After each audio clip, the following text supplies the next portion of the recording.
अस्सलाम वालेकुम students. Federal board class 10th के जो स्टूडेंट्स हैं उनके लिए मैथमेटिक्स के लिए यानी जो उनका मैथ है, ठीक है, मैथ 2 कहलाता है, ये SSC 2। तो इसके लिए एक गेस्ट पेपर या टारगेट पेपर कह लें इसको, या इसको आप अपने लिए एक प्रैक्टिस पेपर समझें, जिसके थ्रू आप प्रैक्टिस करके कामयाबी से अपने तमाम नंबर स्कोर कर सकते हैं। ठीक है, 100% नंबर आप अपने पेपर में ले सकते हैं। तो ये एक रोड मैप है जिसके अकॉर्डिंग आपको ये समझ आ जाएगा कि किस चैप्टर और एक्सरसाइज से आपने किन क्वेश्चंस को टारगेट करना है। ठीक है, यानी अच्छा स्टूडेंट वही है जो पहले स्मार्ट स्टडी करता है। ठीक है, तो स्मार्ट स्टडी के लिए ज़रूरी है कि आपको पहले नॉलेज हो कि करना क्या है। तो ये हमारी बुक है, ठीक है। इस बुक का आज हम रिव्यू करेंगे जो बेस करता है कुछ एक्सपीरियंस पर, कुछ पास पेपर पर और कुछ पेपर चेकिंग के एक्सपीरियंस पर। तो अब हम यूनिट वाइज चलते हैं। यूनिट नंबर 1 है हमारा क्वाड्रेटिक इक्वेशन। देखिए, क्वाड्रेटिक इक्वेशन जो चैप्टर है इसमें एक्सरसाइज 1.1 क्वेश्चन नंबर 3 है। ये इंपॉर्टेंट क्वेश्चन है, कंप्लीटिंग स्क्वायर मेथड। ठीक है, इसी तरह 1.2 से इंपॉर्टेंट क्वेश्चन है, लेकिन 1.3 में आप देखें क्वेश्चन कुछ हाईलाइटेड हैं, यानी ये वो हाईलाइटेड केसेस हैं जो पेपर में एज लॉन्ग क्वेश्चन आ सकते हैं। और इसी तरह 1.4 से जो क्वेश्चन 5, 10, 11 है, इसमें 10, 11 का केस लॉन्ग के लिए रेडिकल इक्वेशन का इंपॉर्टेंट केस है। ठीक है, बाकी एमसीक्यूज आपने चैप्टर वाइज साथ साथ प्रिपेयर करने हैं। अब इसी तरह यूनिट 2 जो है थ्योरी ऑफ क्वाड्रेटिक इक्वेशन, ये मोस्ट इंपॉर्टेंट चैप्टर है आपके लिए। ये आपको 2 शॉर्ट और 1 लॉन्ग, यानी कि आपके पास लॉन्ग क्वेश्चन 8 नंबर का, 2 शॉर्ट क्वेश्चन जो है वो 8 नंबर 16 नंबर, और इससे 2 एमसीक्यूज अगर आप लगाते हैं तो ये 18 नंबर के वेटेज पे चला जाता है। ठीक है, तो ये एक्सरसाइज वाइज मैंने इंपॉर्टेंट क्वेश्चंस भी दे दिए हैं, और इनमें एक्सरसाइजेस के जो क्वेश्चन प्रीवियसली पेपर्स में आ चुके हैं उनको हाईलाइट कर दिया है। ये जो हाईलाइटेड क्वेश्चन है ये लॉन्ग के लिए भी इंपॉर्टेंट है और वैसे इंपॉर्टेंट क्वेश्चंस के तौर पर भी इनको प्रैक्टिस करें। इसी तरह यूनिट नंबर जो 3 है वेरिएशन का चैप्टर, इस वेरिएशन के चैप्टर में भी कुछ चीज़ें बहुत इंपॉर्टेंट हैं। ठीक है, जैसे अब आप देखें 3.1 का क्वेश्चन नंबर 11 फ्रीक्वेंट आने वाला क्वेश्चन है। इसी तरह 3.2 से जो हमारे पास डायरेक्ट और इनडायरेक्ट प्रोपोर्शन के वर्ड प्रॉब्लम्स हैं उनमें लाजमी एक वर्ड प्रॉब्लम आ जाता है। ठीक है, 3.3 हमारे पास जस्ट फॉर प्रैक्टिस एक्सरसाइज है, यानी इनमें से क्वेश्चन कम आया हुआ है। 3.4 में जो क्वेश्चन नंबर 2 कंपोनेंडो डिविडेंडो है, इसके लास्ट के 4 पार्ट तो बहुत इंपॉर्टेंट हैं और कई बार पेपर में आ चुके हैं। ठीक है, और ये लॉन्ग में भी आ चुका है। ठीक है, 3.5 वर्ड प्रॉब्लम है, इसलिए कुछ ज़्यादा क्योंकि ये रिलेटेड है 3.2 के साथ। लेकिन 3.6 जहां आपके पास के मेथड अप्लाई हो रहा है, तो के मेथड का क्वेश्चन मस्ट है, कभी लॉन्ग में आता है कभी शॉर्ट में आता है, लेकिन ये रेगुलर आने वाला क्वेश्चन है। इसी तरह 3.7 अगेन आपके पास वर्ड प्रॉब्लम्स हैं रिलेटेड टू 3.5, 3.2।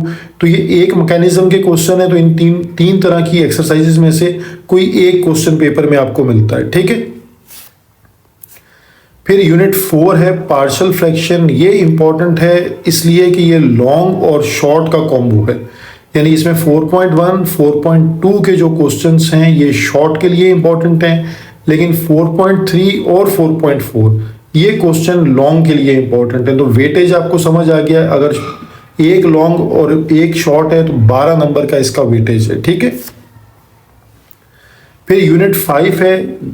अगर इसका मटेरियल देखें तो बहुत आसान मटेरियल है इसका। ठीक है, इसमें प्रैक्टिस मटेरियल कम है, लेकिन अगर आप 5.2 का क्वेश्चन नंबर 3 देखें तो ये आपके पास डिमॉर्गन्स लॉ है। ठीक है, डिमॉर्गन्स लॉ जो है ये पेपर में बहुत इंपॉर्टेंट है, पेपर में कई दफ़ा आ चुका है। ठीक है, और इसी तरह 5.5 का क्वेश्चन नंबर जो 5 है ये पेपर पॉइंट ऑफ व्यू से मोस्ट इंपॉर्टेंट केस में से है। तो इसी तरह एक क्वेश्चन 5.3 में है जहां ऑर्डर पेयर्स को इक्वल करना है। ठीक है, तो ये क्वेश्चन 3 बनता है आपके पास। तो आपने इन क्वेश्चंस को टारगेटेड तैयारी के साथ अच्छे से पक्का कर लेना है। यूनिट 6 स्टैटिस्टिक्स जो है ये चैप्टर इंपॉर्टेंट है। ये लॉन्ग और शॉर्ट दोनों के लिहाज से इंपॉर्टेंट चैप्टर है आपके पास। इसमें जो अनग्रुप डेटा है वो शॉर्ट में आता है और जो ग्रुप डाटा का सबसे इंपॉर्टेंट क्वेश्चन है वो है अर्थमेटिक मीन, मीडियन और मॉड। ठीक है, सबसे ज़्यादा पूछा जाता है ग्रुप डाटा आपके पास लॉन्ग में, और शॉर्ट के लिए ये अनग्रुप में arithmetic mean, median, mod, geometric mean, harmonic mean, variance और स्टैंडर्ड डेविएशन। ठीक है, तो अनग्रुप को आप तैयार करेंगे शॉर्ट के लिए, और ग्रुप डाटा के जो क्वेश्चन मैंने बताए वो लॉन्ग के लिए आप प्रिपेयर करें।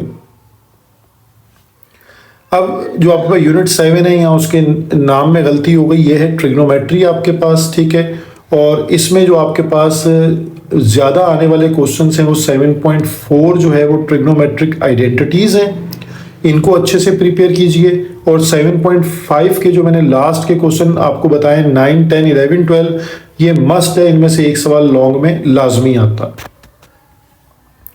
इसी तरह यूनिट नंबर 8 है जो आपके पास थ्योरम्स का चैप्टर है, projection of a side of a triangle. ये 3 थ्योरम्स हैं, तीनों मोस्ट इंपॉर्टेंट हैं, हर साल इनमें से एक थ्योरम लाजमी आता है। ठीक है, तो जो बच्चे थ्योरम याद करने में वीक हैं, जिनकी प्रैक्टिस यहाँ वीक होती है, वो एटलीस्ट चैप्टर नंबर 8, 9, 10 और फिर 12 चैप्टर का पहला थ्योरम। ठीक है, ये मैंने आपको तरतीब बता दी जो वीक हैं। बाकी फिर 9 के अकॉर्डिंगली जो थ्योरम हमारे इंपॉर्टेंट हैं, उसके ये चारों थ्योरम इंपॉर्टेंट हैं, ये पेपर में आ चुके हैं। चैप्टर नंबर जो 10 है, टेंजेंट टू अ सर्किल, इसमें theorem number 1, 3, 4A and 4B। ठीक है, ये थ्योरम इंपॉर्टेंट हैं। 4A और 4B जो थ्योरम है ये लॉन्ग में थ्योरम आते हैं। ठीक है, और जो 1, 3 है ये शॉर्ट के थ्योरम्स हैं। तो जो बच्चा कम थ्योरम करना चाहता है वो एटलीस्ट 8, 9, 10 ये थ्योरम जो मैंने सजेस्ट किए ये लाजमी कर लें। 11 के थ्योरम कम इंपॉर्टेंट हैं, ये पेपर में कम आते हैं। अब हमारा यूनिट नंबर 12 है angle in a segment of a circle. ठीक है, इसके 2 थ्योरम है, एक पहला और एक आखिरी, जो मोस्ट इंपॉर्टेंट है।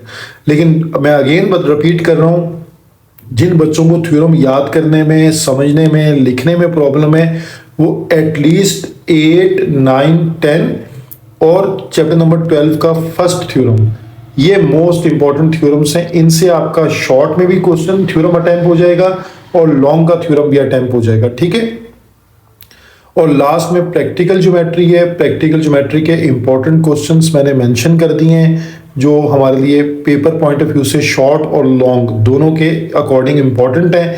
इसमें जो लॉन्ग के क्वेश्चन आते हैं वो 13.1 है, वो 13.3 एक्सरसाइज है, उसका क्वेश्चन नंबर 5, 6, 7, 8 और 11 ये लॉन्ग के अकॉर्डिंग इसके इंपॉर्टेंट हैं। बाकी एमसीक्यूज को आपने चैप्टर वाइज, जो चैप्टर में एमसीक्यूज गिवन हैं उसके अकॉर्डिंग तैयार करना है। एमसीक्यूज को लेफ्ट ओवर के तौर पे मत छोड़ दें कि जी बाद में देख लेंगे। जब चैप्टर तैयार करें साथ उसके एमसीक्यूज तैयार कर लें, क्योंकि वो 15 नंबर आपके इन नंबर्स को मिलाकर 75 बनेंगे। तो अगर वहाँ आपके 8-10 नंबर कट जाते हैं तो ये आपकी जो एफर्ट है उसको ये ज़ाया करने वाली बात है। ठीक है, तो होपफुली आपको बात क्लियर हुई होगी। अब आप इस रोड मैप के थ्रू, इस प्रैक्टिस जो मैंने आपको पैटर्न बताया है, इसके थ्रू अपनी प्रैक्टिस को अगर आप मेंटेन कर लेते हैं तो इंशाल्लाह आपके नंबर जो है वो पूरे हो जाएंगे। आप अपने 100% नंबर जो है वो स्कोर करने में कामयाब हो जाएंगे।